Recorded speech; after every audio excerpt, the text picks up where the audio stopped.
ஏண்டா தமிழர்களோட வாழ்க்கையை நீ எடுத்து பார்த்தோம்னா அதில் நிறைய அறிவியல், சமூகவியல், உளவியல், மானுடவியல் கூறுகள் தான் நிறையா இருக்குது. அவ்வளோ விஷயங்கள் இருக்குது அதில். எல்லாமே சயின்டிஃபிக், சைக்காலஜிக்கல் எல்லாமே. இதையெல்லாம் ஒருத்தர் வந்து ஒன்று ஒன்றா ஆராய்ஞ்சு இதை ஏன் அப்படி சொன்னாங்க, அதை ஏன் அப்படி சொன்னாங்க, இதை ஏன் அப்படி செய்கிறாங்க, இதை ஏன் அப்படி செய்கிறாங்க, நீ ஒன்று ஒன்றா ஆராய்ஞ்சு கண்டுபிடிச்சி பார்க்கும்போது அதோட ரிசல்ட் பார்க்கும்போது நமக்கு ரொம்ப ஆச்சரியமாக இருக்குது. ஓ, இதனால தான் அப்படி செஞ்சாங்களோ, இதனால தான் அப்படி சொன்னாங்களோ, நமக்கு ரொம்ப ஆச்சரியமாக இருக்குது. அவ்வளோ அறிவியல் பூர்வமான, விஞ்ஞானபூர்வமான நிறையா விஷயங்களை வந்து அவங்க ஃபாலோ பண்ணிட்டு இருந்திருக்கிறாங்க. இது எல்லாத்தையும் ஒன்று ஒன்று ஆராயத்துக்கு ஒருத்தருக்கு வந்து 200 வருஷம் வேணும்டா. 200 வருஷம் இருக்க முடியுமா ஒருத்தர்? அதனால தான் அந்த காலத்தில் என்ன முறை சொன்னாங்களோ எல்லாத்துக்கும் அதை அப்படியே கண்ணை மூடிட்டு ஃபாலோ பண்ணிட்டு போயிடுறது தான் நம்ம எல்லாருக்குமே சேஃப். இதுதான் சிம்பிள், புரிஞ்சுக்கோ. நியாயமாடா இதெல்லாம்? அடிக்கடி சிக்கன் கேட்காதான்னு சொல்லியிருக்கோம் உனக்கு. சிக்கன் வந்து பிராய்லர் சிக்கன் அடிக்கடி சாப்பிட்றது உடம்புக்கு நல்லது கிடையாது. ஃபிஷ்ஷு சாப்பிட்லாம், இல்லை எதாவது எக்கு அப்படி எதாவது சாப்பிட்டுக்கலாம், இல்லைனா வந்து மட்டன் கூட எதாவது நம்மளாம் வாங்க முடிஞ்ச அளவுக்கு வாங்கிக்கலாம். அடிக்கடி சிக்கன்லாம் சாப்பிடக்கூடாதா? அதுவும் வந்து நாட்டுக்கோழியாக இருந்ததுன்னா பரவாயில்ல, அது வீட்டிலே வளர்ந்து பறந்து இங்கே எங்கேயும் மேய்ஞ்சி ஓடி ஆடி வளர்கிற ஒரு கோழி, அது பரவாயில்ல. இது பிராய்லர் சிக்கன் எப்படி வளர்க்குறாங்க? அப்படியே ஒரே இடத்துல தான் உட்காந்துட்டு இருக்கும். 10 நாள் ஆனாலும் அப்படியே தான் உட்காந்துட்டு இருக்கும், ஏந்து போகாது. அந்த மாரி தான் அதை வளர்க்குறாங்க. அதை சாப்பிட்டோன்னா எப்படி இருக்கும்? நம்மளும் அது மாதிரி தான் ஆகிடுவோம். அதெல்லாம் அதிகமாக சாப்பிடக்கூடாது. என்றைக்காவது நாள் தான் சாப்பிட்லாம். எது ஈஸியாக இருக்கோ, உனக்கு மெல்றது ஈஸியாக இருக்குது சிக்கன், நீ வாங்கி சாப்பிட்ற. மட்டன் வந்து உனக்கு சாப்பிட கஷ்டமாக இருக்குது, எலும்புகளுமா இருக்குன்ட்டு அதை சாப்பிட மாட்டேறீங்க. எது ஈஸியாக இருக்கோ அதை சாப்பிட்றது கிடையாதா? எது உடம்புக்கு நல்லதோ அதை சாப்பிட்றது தான் புத்திசாலித்தனம். நியாயமாடா இதெல்லாம்? டெய்லி தூங்கி எழுந்தோடனே வந்து பெட் காஃபி அப்படி இப்படின்னு கேட்குற, டீ காஃபி. இந்த டீ காஃபி தவிர வேறு எதுவுமே நீ ஏன் குடிக்க மாட்டேற?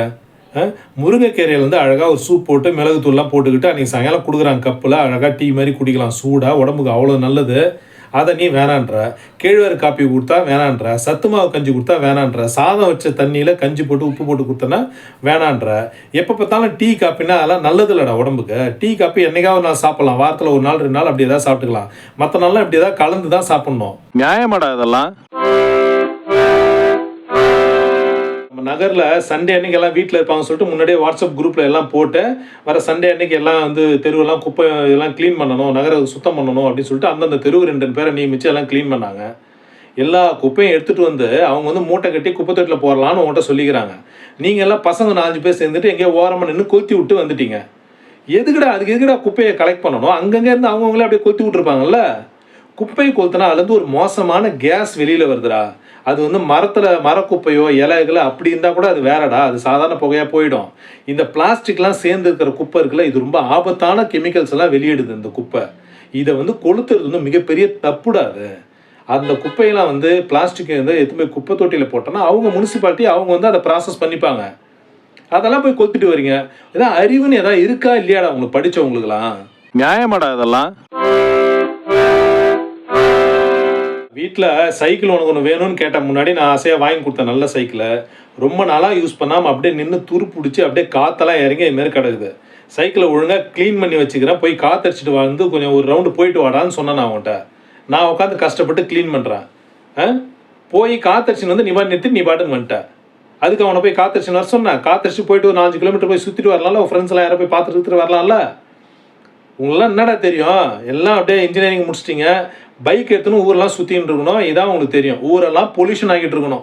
நீங்கள் ஊரெல்லாம் பொல்யூஷன் ஆகிடுவீங்க பைக்கில் பெட்ரோல் போட்டு நாங்கள் சைக்கிள் ஓட்டி அதெல்லாம் சுத்தப்படுத்தணும் எங்கள் ஜென்ரேஷனை. இதான் எங்களுக்கு வேலை இல்லை? நியாயமாடா இதெல்லாம்? காலேஜில் இந்த வருஷம் யாரோ உங்கள் காலேஜ் டேக்கு யாரோ ஒரு ஹீரோ ஒருத்தர், ஃபேமஸான ஹீரோ ஒருத்தரை கூப்பிட்டுருக்குறாங்க போல இருக்கு. எங்கே பார்த்தாலும் பேனர் வச்சுக்கிறாங்க. என்னடா இது காலேஜாக சினிமா கம்பெனியாடா அது? எவ்வளோ கம்பெனியில் plant head, general manager, vice president, director, MD, chairman அவங்களாம் இருக்கிறாங்க. இவங்கெல்லாம் கூப்பிட்டு பேசி அவங்களாம் எப்படி அந்த கம்பெனியில் இந்த நிலைமைக்கு வந்தாங்க, எப்படி அந்த கம்பெனியை ஆரம்பித்தாங்க, இப்படியெல்லாம் பேசினா பசங்களுக்கு வந்து ரொம்ப ஒரு பெரிய ஒரு ஃப்யூச்சரில் ஒரு ட்ரீம் பண்ணுற மாதிரி நல்ல ஒரு இன்ஸ்பிரேஷனாக இருக்கும். அதையெல்லாம் விட்டுட்டு சினிமா நடிகர்லாம் கூப்பிட்டு வச்சு பேசிகிட்டு இருக்காங்க. என்னடா இது? உங்கள் பிரின்ஸ்பால்கிட்ட எனக்கு கேட்டேன், என்ன சார் நடிகர்லாம் கூப்பிட்டு பேசிட்டு இருக்கிறீங்க என்ன சார் அப்படின்னு கேட்டால், இல்லை சார் பசங்கள்லாம் கேட்குறானுங்க. பசங்கள்லாம் எது கேட்டாலும் பிரின்ஸ்பால் செஞ்சுருவாரா? அதுக்கு தான் பிரின்ஸ்பால் டாக்டரேட் பண்ணிட்டு வந்துருக்கிறாரா? பசங்களுக்கு எது நல்லதோ அதை தானே கொடுக்கணும். நியாயமாடா இதெல்லாம்? காலேஜில் அலுமினிஸ் மீட்டுன்னு கூப்பிட்டுருக்குறாங்க. ஒன்றுமே சக்ஸஸ்ஃபுல்லாக பிளேஸ் ஆன பசங்களை மட்டும் கூப்பிட்டுருக்குறாங்க. நீங்கள் போயிட்டு உன்னோட ஜூனியர்ஸ்க்கெலாம் எப்படி நடந்துக்கணும், கேம்பஸ் இன்டர்வியூவில் நீ எப்படி செலக்ட் ஆகி நல்லபடியாக ப்ளேஸ் ஆகின, கம்பெனியில் போயிட்டு என்னென்ன ஒர்க் பண்ணுற, நீ படித்ததுக்கும் ப்ராக்டிக்கலாக அங்கே பண்ணுறதுக்கு என்னென்ன டிஃப்ரென்ஸ் இருக்குது, எப்படி அவங்கள வந்து எக்யூப் பண்ணிக்கலாம், இதையெல்லாம் சொன்னால் அவங்களுக்கு வந்து ஒரு ரோல் மாடலாக இருக்கும், ஒரு இன்ஸ்பிரேஷனாக இருக்கும். அவங்க கேம்பஸ் இன்டர்வியூ அட்டன் பண்ணி செலக்ட் ஆகிறதுக்கு ரொம்ப யூஸ்ஃபுல்லாக இருக்கும்டா. நீ போயிட்டு அவங்கெல்லாம் அலுமினிஸ் எல்லாம் சேர்ந்து பாட்டு பாடிட்டு ஏதோ மோளம் அடிச்சுட்டு டான்ஸ் ஆடிட்டு வரீங்க. அதுக்காடா கூட்டாங்க அலுமினி மீட்டு? அது காலேஜ் ஸ்டூடெண்ட்ஸோட காலேஜ் டே ஃபங்க்ஷன்டா. அலுமினின்னு எதுக்குடா கூப்பிட்றாங்க? பசங்களுக்கு இன்ஸ்பிரேட்டிவாக இருக்கிறது தான் கூப்பிட்றாங்க. இடகு முடக்கா ஏதாவது பண்ணி இருக்கிற பசங்களையும் மிஸ்கைட் பண்ணி விட்டுறீங்கடா நீங்கள்லாம். நியாயமாடா இதெல்லாம்? கம்ப்யூட்டரில் நல்லா நீ ஃபாஸ்ட்டாக ஒர்க் பண்ணுறதுக்கு காலேஜ் படிக்கும்போதே உன்கிட்ட சொல்லிக்கிட்டு இருந்தா, நீ வந்து டைப்பிங் கிளாஸ் போடான்னு சொல்லிட்டு இருந்தா. ஆமாம், இப்போ யார் டைப் ரைட்டிங் மிஷின்லாம் வச்சுக்கிறாங்கன்னா அந்த காலம் மாதிரி நினச்சிக்கிட்டீங்களா அப்படின்ட்டு வாதம் பண்ணிக்கிட்டு இருந்தேன். நான் எதுக்கு ஒன்று டைப் ரைட்டிங் கிளாஸ் போக சொல்கிறேன், அங்கே போய் லோயர் ஹையர்லாம் பாஸ் பண்ணி சர்டிஃபிகேட் வாங்குறது கிடையாது. ஒரு 2 மாதம் 3 மாதம் போனோன்னா உனக்கு ஃபிங்கர்ஸ் நல்லா கீழே நல்லா பதியும், உன்னால் ஃபாஸ்ட்டாக நல்லா ஒர்க் பண்ண முடியும். டிராஃப்டிங், ஒரு லெட்டர் வந்து டிராஃப்டிங் பண்ணும்போது லெஃப்ட்டு ரைட்டு அலைன்மெண்ட்டு எங்கே ஸ்பேஸ் வரும், இதெல்லாம் வந்து உன்னால் வந்து கரெக்டாக லெட்டர் டிராஃப்டிங்லாம் அழகாக செய்ய முடியும். இதுக்கான ட்ரைனிங்லாம் அங்கேயே கொடுக்குறாங்க. அதுக்கு தான் உன்னை போக சொன்னேன். அது உனக்கு புரியவே இல்லை. இப்போ நீ போய் கம்பெனியில் போய் ஜாயின் பண்ணவொடனே இந்த ஒர்க்லாம் செய்ய சொல்கிறாங்க, நீ தடுமாறியா, தப்பாக அலைன்மெண்ட் பண்ணுறியா, திட்டு வாங்குறியா? இப்போ வந்து டைப்பிங் கிளாஸ் போகணுன்ற. பெரியவங்க சொல்கிறத கேட்டால் தான் உனக்கு எல்லாம் கரெக்டாக இருக்கும் கேரியரில். புரிஞ்சுக்கோ. ஒழுங்காக டைப்பிங் கிளாஸ் நாளையிலேருந்து போயிட்டு வா. நியாயமாடா இதெல்லாம்? கீரை வாங்கினா அரைக்கீரை, முளைக்கீரை, சிறுகீரை, பொன்னாங்கண்ணி கீரை இப்படிலாம் விற்கும். பொன்னாங்கண்ணி கீரையில் வந்து சீமை பொன்னாங்கண்ணின்னு ஒன்று சொல்லுவாங்க. ஒரு மாதிரி கொஞ்சம் லைட்டாக ஒரு சிவப்பு கலரில் இருக்கும் அந்த கீரை. அது வந்து சீமை பொன்னாங்கண்ணின்னுவாங்க. சிவப்பு பொன்னாங்கண்ணின்னு இப்போ சொல்கிறாங்க. இப்போ நிறைய பேர் சீமை பொன்னாங்கண்ணின்னு சொன்னால் அவங்களுக்கு தெரிய மாட்டுது. அப்போல்லாம் சீமை பொன்னாங்கண்ணி தான் சொல்லுவாங்க. அது வந்து உடம்புக்கு அவ்வளோ நல்லது, குளிர்ச்சி, கண்ணுக்கெல்லாம் நல்லது. அதை தேடி தேடி வாங்குவாங்க. இப்போ அந்த கீரையே கிடைக்க மாட்டுது. மக்களுக்கு எது நல்லதோ, எது தேவையோ, எது அத்தியாவசியமோ அதை இவங்கெல்லாம் விற்க மாட்டாங்க.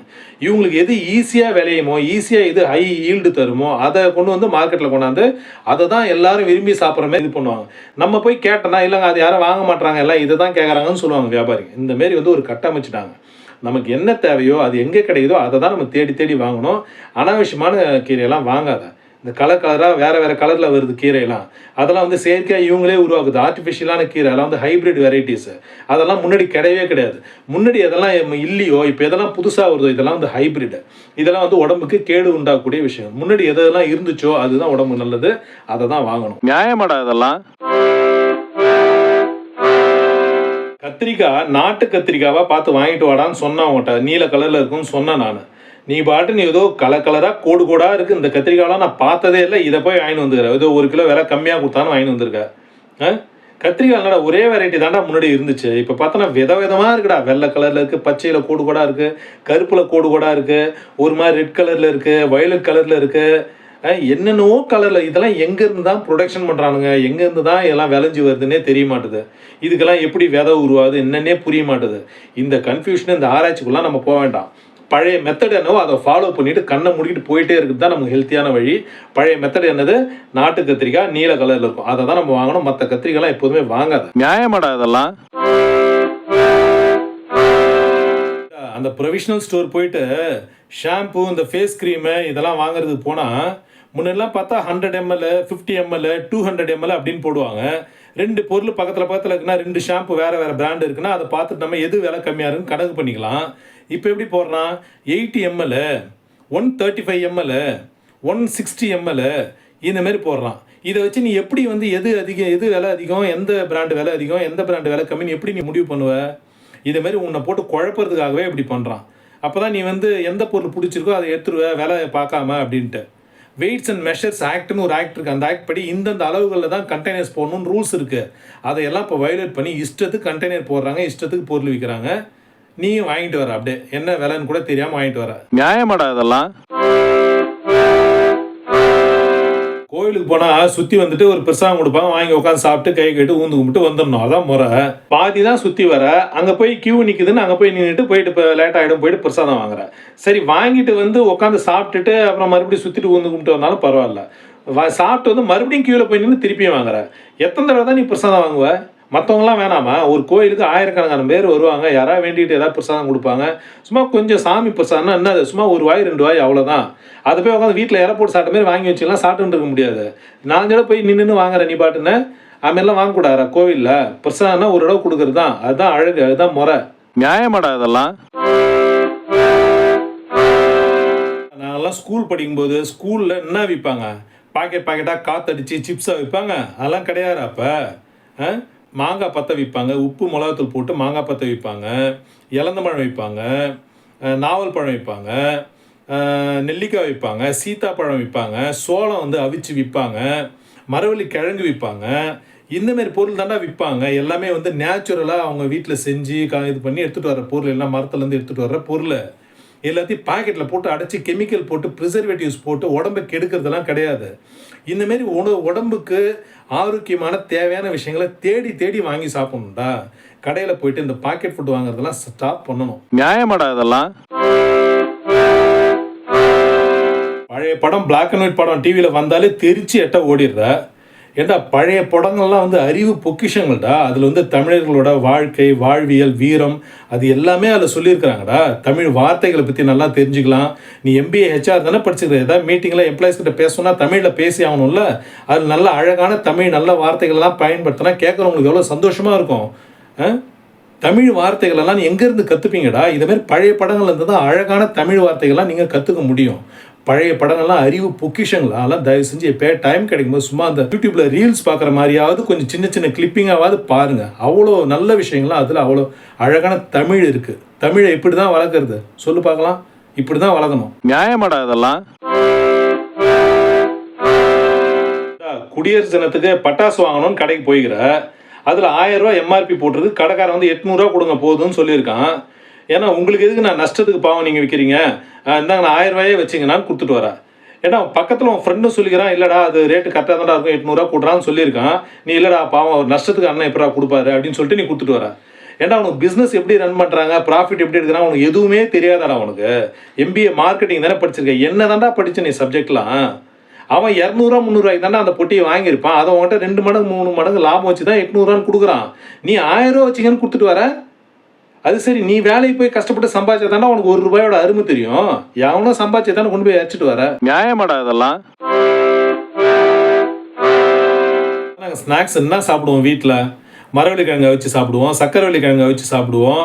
ஏதாவது வீட்டில் சுண்டல் செய்வாங்க, கேசரி அதுமாரி ஏதாவது செய்வாங்க, கேரட் அல்வா, பீட்ரூட் அல்வா அதுமாரி ஏதாவது செய்வாங்க. கோதுமையில் கூட அல்வா செய்வாங்க, கோதுமை தோசை ஊற்றி கொடுப்பாங்க, கோதுமையில் சக்கரை போட்டு அடைமாரி செஞ்சு கொடுப்பாங்க, கேழ்வரகு முருங்கீரை போட்டு அடைமாரி செஞ்சு கொடுப்பாங்க, வெண்ணெய் புட்டு செய்வாங்க, பால் கோவிட்டை செய்வாங்க. இதுமாரி ஏதாவது சும்மா வீட்டில் செஞ்சு கொடுப்பாங்க.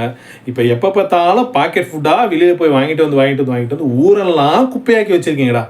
நீங்கள் ஒரு பக்கம் அந்த பாக்கெட் பொருளை சாப்பிட்டு உடம்புக்கு எடுத்துக்கிறீங்க, இன்னொரு பக்கம் ஊரெல்லாம் குப்பையாக்குறீங்க. என்னதான் பண்ணுறீங்கன்னே புரிய மாட்டேது. கொஞ்சமாக சிந்திக்கிறீங்களா இல்லையா நீங்களாம்? நியாயமாடா இதெல்லாம்? கேலண்டர் பேப்பரை கீச்சு போடாதன்னு சொல்லிக்கிறேன். அது மேலே ஒரு நூல் கட்டி அழகாக சேர்த்து வச்சேன்னா வருஷம் முடிவில் அதை அப்படியே கத்தையாக கொண்டு போயிட்டு பக்கத்தில் இருக்க ஏதாவது ஒரு கோயிலில் வச்சுட்டிங்கன்னா ஏதாவது விபூதி குங்குமம் அடிக்கிறதுக்கு யூஸ் ஆகும்டா. ஒரு பேப்பர்லாம் எப்படி செய்கிறாங்க தெரியுங்களா உனக்கு? மரத்தில் இருந்தானே பேப்பர் செய்கிறாங்க. பேப்பர்லாம் செய்கிறதுக்கு வந்து மரத்தில் இருந்தால் செய்கிறாங்க. அப்போ நீ பாட்டு பேப்பர் அந்த மாதிரி கீச்சு போட்டுகிட்டே இருந்தோன்னா அவ்வளோ மரங்கள் வந்து வெட்டப்படுது. அப்போ இதெல்லாம் குறைக்கிறதுக்கு என்ன பண்ணணும்? பேப்பரோட யூசேஜை குறைக்கணும், பேப்பரை வந்து ரீயூஸ் பண்ணணும். இதெல்லாம் உனக்கு எப்போ தானே புரியும்? நியாயமாடா இதெல்லாம்? நீ வேலை பார்க்குற அந்த கம்பெனியில் இந்த மாதம் மட்டும் லீவ் யாருக்கும் கிடையாது, சண்டே எல்லாரும் வரணும், வீக்லி ஆஃப் யாருக்கும் கிடையாதுன்னு அனௌன்ஸ் பண்ணியிருக்கிறாங்க. அங்கே நீ ஒர்க் பண்ணுற கம்பெனியில் ஏதோ ஹெவியான ப்ரொடக்ஷன் டார்கெட் இருக்குது, எக்ஸ்போர்ட்லாம் இருக்குது, பிஸ்னஸ் டெவலப்மெண்ட்டுக்கு சப்போர்ட் பண்ணுங்கன்னு உங்கள் MD எல்லாரையும் கூப்பிட்டு மீட்டிங் போட்டாருன்னு சொன்னேன். சண்டே நீ வர சொல்கிறாங்கன்ட்டு நீ பாட்டு பேப்பர் போட்டு வந்துட்டு இருக்கிற.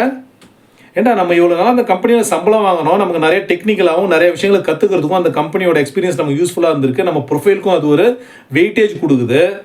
இந்த நன்றி உணர்ச்சி கொஞ்சம் கூட இல்லாமல் கம்பெனியோட ஒரு கிரிட்டிக்கலான சுச்சுவேஷனில் கொஞ்சம் சப்போர்ட் பண்ணி கூட இருப்போம் அப்படின்ற உணர்வே இல்லாமல் நீ பாட்டு பேப்பர் போட்டு வந்துட்ட. ஒன்றுமே நிறைய பேர் பேப்பர் போட்டு வந்திருப்பானுங்க தான். ஆனால் அந்த சண்டேலாம் அந்த கம்பெனிக்கு சப்போர்ட்டிவாக இருந்தாங்கல்ல, அவங்களுக்கெல்லாம் பாரு அடுத்த மாதமோ இல்லை அதுக்கு அடுத்த மாதமோ கண்டிப்பாக கம்பெனியில் ஒரு நல்ல இன்சென்டிவோ நல்ல ப்ரொமோஷனோ இல்லை அவங்களுக்கு வந்து ஒரு பெர்மனன்ட் ஜாபோ இல்லை ஏதாவது நல்ல ஒரு இன்க்ரிமெண்ட்டோ கண்டிப்பாக கொடுப்பாங்க பாரு. கம்பெனிக்கு ஒரு பிரச்சனையான நேரத்தில் உறுதுணையாக இருக்கிறவங்கள தாண்டா கம்பெனி கூட வச்சுப்பாங்க, அவங்கள தாண்டா ரெக்கக்னைஸ் பண்ணுவாங்க.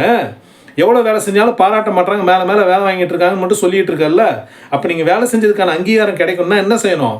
கம்பெனியோட ட்ரபிள்சம் சுச்சுவேஷனில் அவங்க கூட நிற்கணும். இதெல்லாம் புரிஞ்சிருக்கணும். இதெல்லாம் பிஸ்னஸ் பண்ணுறவங்களுக்கு புரியும். உனக்கு எங்கே புரிய போக சொல்ல?